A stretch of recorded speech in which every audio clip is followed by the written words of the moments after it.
જય શ્રી કૃષ્ણ મિત્રો. કાગડાની વાર્તા તો સાંભળી લીધી ને, તો હવે મેં તમને કહ્યું એમ આપણે એનું કાવ્ય પણ ગાશું, ગીત પણ ગાશું. તો જો મિત્રો, સૌથી પહેલા તમે આ ચિત્રમાં જોવો છો ને, કોણ છે આ? એ કુંભાર છે, માટલા ઘડે છે. તો આ રીતે કુંભારનો જે નીચે દેખાય છે ને ગોળ ગોળ ચાકડો, એના ઉપર એ માટીનું ઢેફું રાખી અને વાસણ બનાવે. તો એવી રીતે કાગડાને પણ એક વાસણ શું જોઈએ છે? એક માટલું જોઈએ છે. એટલે એ કુંભાર પાસે જવા તૈયાર થયો છે. જો મિત્રો, ઉપર તમને કાગડો દેખાય છે, એને કોઠીંબુ ખાવું છે. પણ કોઠીંબુ ખાતા પહેલા એને કોઠીંબાએ કીધું કે તારી ચાંચ ધોઈ આવ. એટલે એને ચાંચ ધોવા માટે પાણી જોઈએ છે. એ કૂવા પાસે જાય છે. તો કૂવાએ કીધું કે હું પાણી તો આપું, પણ તને કૂવામાંથી પાણી કાઢવા માટે માટલું જોઈશે, તો તું માટલું લઈને આવ. હવે માટલું ક્યાંથી મળે મિત્રો? એટલે એ કુંભાર પાસે જાય છે. તો મિત્રો, આપણે આ પાઠને સરસ મજાના કાવ્યના રૂપે ગાઈએ અને માણીએ. તો ચાલો, મારી સાથે તમારે પણ ગાવું હોય તો ગાજો. કુવા કુવા કુવા દેવા, આંગણ આવ્યા કાગ દેવા. આલો પાણી દાધો ચચોડી, ખાવું કોઠીંબુ બડ્ડુક બડ્ડુક વાગે. હવે કુવાએ પાણી આપવા માટે હા પાડી. એ માટલું લેવા પાસે કુંભાર પાસે જાય છે. એટલે કુંભારે એને કહ્યું, હું તને માટલું તો બનાવી દઉં, પણ એના માટે તારી માટી તો મને આપવી જોશે ને. તો તમે મને માટી લઈને આપો. એટલે કાગડો હવે ઘડુલો બનાવવો છે, એટલે માટી લેવા જાય છે. કુંભાર કુંભાર કુંભાર દેવા, આંગણ આવ્યા કાગ દેવા. આલો ઘડુલા સીંચું પાણી ગા, ધોવું ચચોડી ખાવું કોઠીંબુ બડ્ડુક બડ્ડુક વાગે. હવે કુંભારે એને ટીંબા દેવા પાસે જવાનું કીધું. ટીંબા દેવા એટલે માટીનો ઢગલો, કે ત્યાંથી તું માટી લઈ આવ. એટલે કાગડો ટીંબા દેવા પાસે જાય છે અને બોલે છે, ટીંબા ટીંબા ટીંબા દેવા, આંગણ આવ્યા કાગ દેવા. આલો માટુડી આપું કુંભારને, ઘડે ઘડુલો સીંચું પાણી ડા. ધોવું ચાચુડી ખાવું કોઠીંબુ બડ્ડુક બડ્ડુક વાગે. હવે ટીંબાએ કીધું કે મારી પાસે માટી તો છે, પણ માટીને તમે ખોદી લો. તો ખોદવી કેવી રીતે? એ ખોદવા માટે મરગલાની શીંગડીની જરૂર પડે. તો મિત્રો, આ મરગલાને ઓળખો છો તમે? મરગલો એટલે હરણ. હરણને સંસ્કૃતમાં મૃગ કહે છે, અને મૃગ એટલે હરણ. તો આપણી ભાષામાં એને મરગલો કહીએ. તો મરગલાનું શીંગડું હોય ને, એ અણીદાર હોય, એનાથી માટીને ખોદી શકાય. એટલે એ હવે મરગલા પાસે જશે. મરગલાને જઈને કહેશે, મરગ મરગ મરગ દેવા, આંગણ આવ્યા કાગ દેવા. આલો સિંગલડી ખોદું માટુડી, દઉં કુંભારને ઘડે ઘડુલા. સીંચું પાણી દા ધોવું ચાચુડી, ખાવું કોઠીંબુ બડ્ડુક બડ્ડુક વાગે. હવે કાગડાભાઈ તો મરગલા પાસે આવ્યા.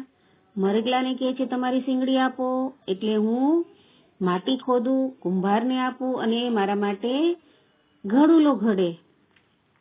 પણ હવે એને હરણે શું કીધું કે હું તમને મારી શીંગડી આપું કેવી રીતે? શીંગડી આપણે મિત્રો મરગલાની કાઢવી હોય તો એ પેલા મરગલાને મારવો પડે, પછી કઈ કોઈ જીવતા એની શીંગડી આપે? તોય મરગલે દેવાએ ના પાડી નહીં. એને એમ કીધું, તમે એક કામ કરો, તમે કૂતરા પાસે જાઓ, એને કહો મારી શીંગડી મને મારીને કાઢી લે. એટલે હવે કાગડાભાઈ ગયા છે કૂતરા પાસે અને જઈને કહે છે, કૂતા કૂતા કૂતા દેવા, આંગણ આવ્યા કાગ દેવા. મારો મરગલા લઉં સિંગલડી, ખોદું માટુડી આપું કુંભારને. ઘડે ઘડુલા સીંચું પાણી દા, ધોવું ચાચુડી ખાવું કોઠીંબુ બડ્ડુગ વાગે. કાગડાભાઈ તો કૂતરા પાસે જાય છે હવે, અને કૂતરાને કહે છે, ચાલો મારી સાથે મરઘને મારવા. એને મારી અને મને શીંગડી અપાવો, તો હું કોઠીંબુ ખાઈ શકું એવું છું. એટલે કૂતરાએ કીધું કે કાગડાભાઈ, હું તમને સાથે તો આવું, પણ મને અત્યારે બહુ ભૂખ લાગી છે, તો હું ભૂખો કેવી રીતે એ હરણને મારી શકીશ? તો એક કામ કરો, તમે મને દૂધ અપાવો, એટલે હું દૂધ પીવું, શક્તિ આવે તો હું હરણને મારી શકું. એટલે કાગડો કૂતરા પાસે જાય છે. કૂતરાએ દૂધની માંગણી કરી, એટલે હવે એ દૂધ લેવા માટે ગાય પાસે જાય છે.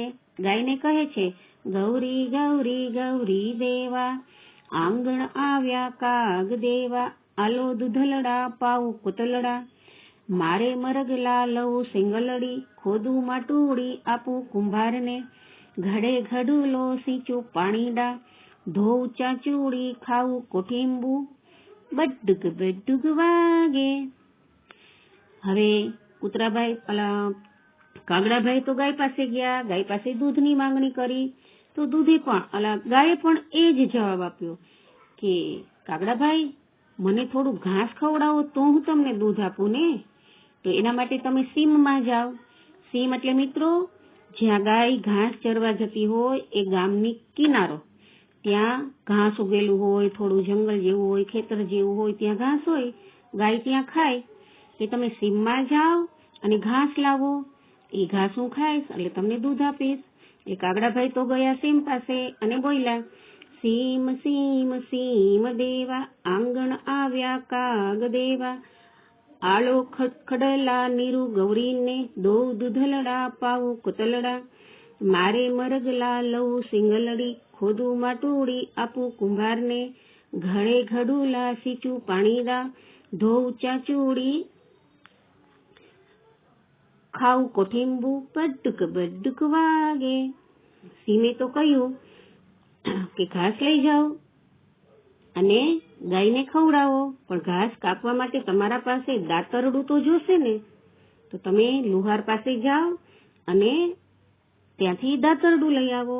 એટલે કાગડાભાઈ લુહાર પાસે ગયા અને લુહારભાઈને કીધું, લુહાર લુહાર લુહાર દેવા, આંગણ આવ્યા કાગ દેવા, આલો દાતરડા વાઢું ખડલા, નીરુ ગૌરીને દઉં દૂધલડા, પાઉં કુતલાને મારે મરગલા, લઉં સિંગલડી ખોદું માટુડી, દઉં કુંભારને ઘડે ઘડુલા, સીંચું પાણીડા, ધોઉં ચાંચુડી, ખાવું કોઠીંબુ, બડ્ડુગ વાગે. લુહારે તો સરસ મજાનું એક દાતરડું દીધું.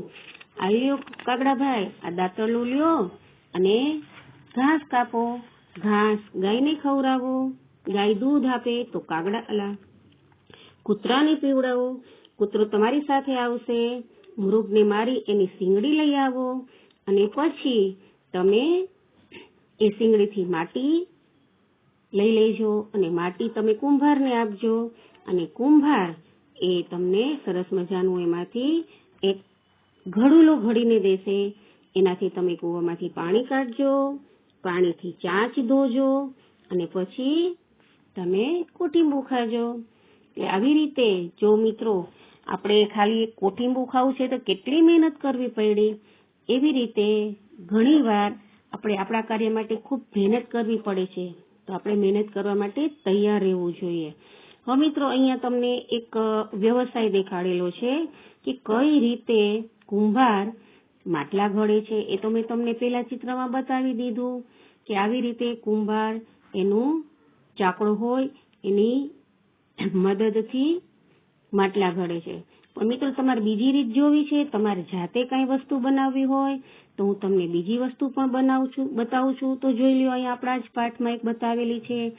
જુઓ આ ચિત્રને જુઓ કે એક માટીનો પિંડો લીધો છે, આંગળાથી એમાં ખાડો પાડે છે અને એને સરસ મજાનો એક નાનકડા ગ્લાસ જેવો આકાર આપી અને નાનકડા કુંડા જેવું બનાવવામાં આવે છે. બીજી પણ રીત છે. જોવો, તમારે માટીના ગોયણા બનાવવાના, ગોયણાને ગોળ ગોળ પટ્ટી બનાવવાની, અને ગોળ ગોળ ગ્લાસની ઉપર આ રીતે વીંટી દેવાનું, તો પણ એક સરસ મજાનો ગ્લાસ તૈયાર થઈ જાય અથવા મોટું કુંડું તૈયાર થઈ જાય. હજુ આમ ન આવડે તો આપણી પાસે એક ત્રીજી રીત છે. માટીને વેલણથી વણી લો અને એક પટ્ટો બનાવો. પટ્ટાને ગોળ ગોળ કરી અને ગ્લાસનો આકાર આપી જોડી દો. તો આવી રીતે પણ આપણે માટીના વાસણો બનાવી શકીએ છીએ.